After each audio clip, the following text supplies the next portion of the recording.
Jeremy Stockman here, back with another review from the more recent olden days. I'm talking 1971's Carnal Knowledge, starring Jack the Joker Nicholson, and art don't mention Paul Simon Garfunkel. And it's a real piece of work, folks. It's a movie that could, would, and should never be made today. So let's take a look. Carnal Knowledge is a strange movie told in 3 parts. I'm not talking standard 3-act script structure here. I'm talking time periods. We follow the same 2 friends over a span of almost 25 years, from fresh-faced college kids to fat and grizzled middle-aged depressives. In the first part, we see Sandy and Jonathan checking out Susan, played by young Murphy Brown. They're trying to decide who gets to ask her out. Sandy wins and starts the wooing.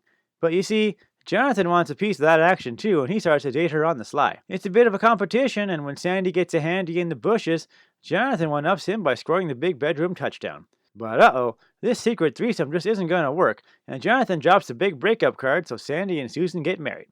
Susan's a very good homemaker, very efficient. I come home, everything's in its place, which I like. Flash forward a while, and the 2 friends are all rich and successful. Sandy's got the family, but Jonathan's been playing the field. He meets Bobby, played by Miss Bye-Bye Birdie herself and Margaret, and gets to shacking up with the Stax model of his dreams. But wouldn't you know it, she's a real lazy bore who just sleeps all day and leaves the kitchen a mess. Well, now Sandy's jealous of that hot piece of babe, so he leaves his wife and starts to play the field. Things come to a head with a misguided attempt at swapping, and Bobby ODs in anger. Very slick! Very clever! Well, it's not going to work, Bobby! Flash forward again, and now Jonathan's a bitter old man. And Sandy's dating a high schooler and sporting a real hippie soup duster. Seems Jonathan's gotten soft in his old age and, spoiler alert, needs to see a professional for some personal attention. We're left with a bit of a creep-out, with the man sporting one serious cedar as the lady of the evening gives him the business. It takes a true woman to understand that the purest form of love is to love a man who denies himself to her. A man who inspires worship. Because he has no need for any woman.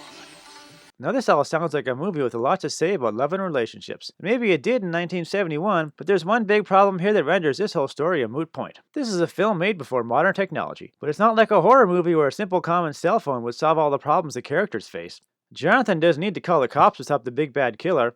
His problem is even simpler. This guy can't get it up, so he keeps chasing new and looser women to help keep his flag from flying at half-mast. Today there's no need to see a prostitute for some elaborate ritual. No need for slideshows of self-hatred. Now you can just pop a little pill called Viagra and watch that sale rise up the rigging. Ain't it a great time to be alive?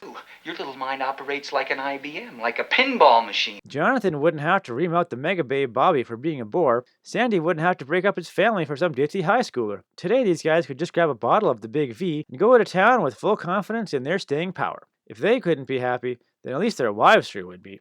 And you know what they say, happy wife, happy life. I'm not sure I agree With what? with what you said.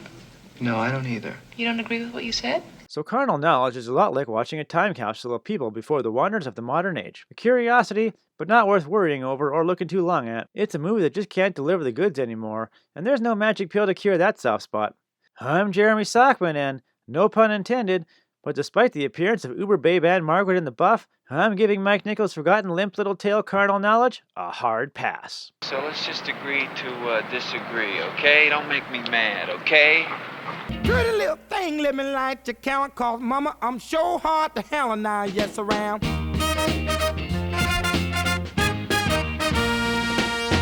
Action speaks louder than word, and I'm a man with a great experience. I know you got you another man, but I can love you better than him. Take my hand, don't be afraid, I wanna prove every word I say. I'm advertising love for free, so won't you place your ad with me? Boys will come a dime by the dozen,